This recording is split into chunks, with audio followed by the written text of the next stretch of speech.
Thanks for taking our time with us and for the show at Le Ciel. It's your first tour in France, so what about the French audience? The French audience are so great. Really, we appreciate so much because they have fire, they have heart, and they dance and they scream and they laugh with us. You know, we were laughing. I just was. I don't know if you saw it, but when they wanted the encore, they were screaming so loud and they didn't stop screaming, you know. But we couldn't get in because the door was locked and I was laughing so much. I couldn't stop laughing, but in the end we got in, so it was good. And then everybody came to the front and dancing on the stage and it was really great. So some people speak about new Charleston or modern swing to describe your music. You dance a lot. On stage. So can you tell me more about the feeling you had to be in front of a sitting audience tonight? Yes, it's a little different at the beginning because everybody's sitting, but it's not a problem because we are getting also warm. We just come in and see what's going on and prepare the people because I think our music is a little different from, let's say, pop music in general. I mean, it's pop music, but it has a lot of influence from the 20s, swing and jazz and stuff. And it's also a little different. And it's not exactly electro swing, you know? So the people at first, they are like, what's happening? So they're watching and they have to get used to it and to see what's going on. I mean, we had 3 people, one Korean guy, the German guy, and me, and we're making really alarma on stage. So the people are like, whoo, what's going on here? And so we started slowly and then go up. So according to you, musical speaking, what is the most important thing regarding the 20s that cannot be found in today's music? Oh, something of the 20s that cannot be found in today's music. What is very typical for the 20s is that by that time the audio technique started, you know, and they didn't have computer and the technique like we have today. So if you had a band, the microphones were placed in the room and everybody was playing together. And if someone missed a note or something, it's just like that. But if it's kicking and it's great, they just took that, you know, and put it on just on record. And for me, it's really rough and real, you know. It has this real thing in it, and I like it very much. And today it's more easy to record. You can make like 100 takes and do it again and again. And what we also did for the recording, we had a take. We had 3. We had a bra section of 3, and one is saying in the middle, what? How do you say that? Not tone. In German, you say Tonart. I don't know. Someone speaks German, no? In my Tonart. Yes, I speak German. And German, you know what? No, you know a lot. Tonart? Ich habe gelernt, aber ich habe alles vergessen. Ah, okay, aber klingt gut. Okay, so one is saying in the middle of the recording, so what is it? The word, I don't know. But the take was so good, and Goldilocks said, just take it like this. So now we have it on the album with in the middle, but it's still cool. Your music is a melting pot of Charleston, hip-hop, rap, electro. Yes. I will not define your music as to be described, but can you give me names of artists you would like to collaborate with regarding the style of your music gravitates? Yeah, a lot of people I cannot collaborate with. I admire them very much, but they passed long time ago, and I love their music. I listen to their music a lot. For example, Eartha Kitt, Ella Fitzgerald, Django Reinhardt, I love that very much.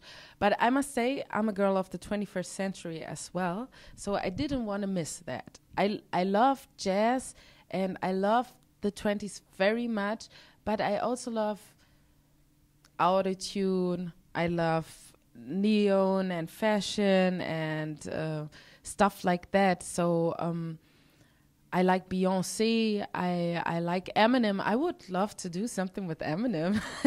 I've always been a fan when I was a kid. And yeah, Public Enemy was one of my favorite bands. Or NWA, that's maybe where I come from with the rapping and stuff like that. Yeah, so yeah, people like that I would love to collaborate with. Some word about your album. So St. James Ballroom is your first album? Yes. So can you tell me more about the recording? Yeah, it was recorded by Goldilocks, and he works in a team with the Nigel Brass. It's Johann Nigel and Robert Nigel. They're brothers. I made the demos with them and the ideas, and there's also another guy called Waldemar Para. He is a jazz professor from Chile, so you see there's also a very mixed team. And we prepared all the demos, and then we gave them to Goldie, and he put everything together and made the background vocals, the arrangements for that, and and produced it in his studio. So on stage, there is two other people. Yeah. How do you work together? What you see is totally live, and you can hear it sometimes as well. And I used to have a regular band before with drums and bass and guitar and keyboard. But it didn't work out so well. And too many people, too many trouble, too many things, you know. And then Goldilocks said, okay, finish with that. We do it together. I play, I put it on a sampler, then I press a button and it goes and you sing. And that's how we wanted to start it.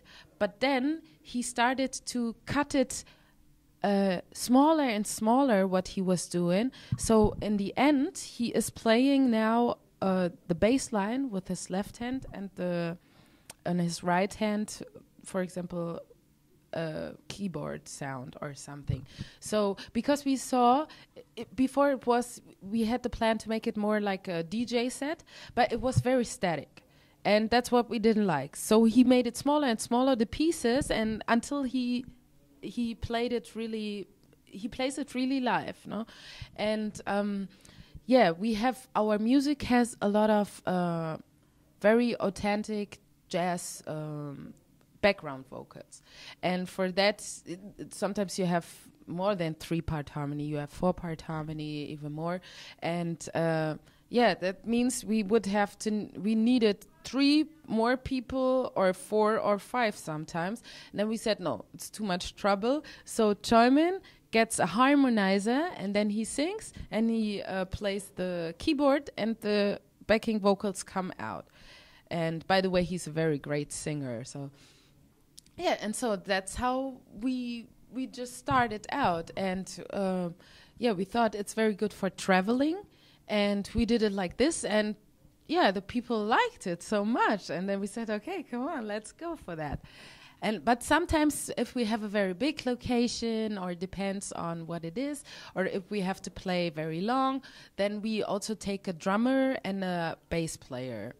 But they have a different function, not like in an ordinary band. They make, for example, the drummer makes fills and stuff. He doesn't play the beats, because that's what Goldilocks does. I read several times that you have some plan to go in Asia. Yeah. So will you make it? I don't know, but hopefully. You want to invite us? I will go in Japan in February. So if you want to go with me, so take us. yes, of course. I try to find a place for you when I go in Japan. So last word, it's for you, but in French, is it possible? Oui, bien sûr.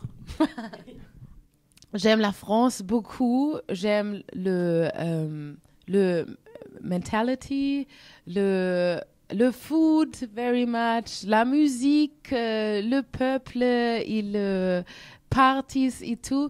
Et j'espère que vous venez autrefois à nos concerts. We make a big party all together. Merci beaucoup. Vous êtes fantastique.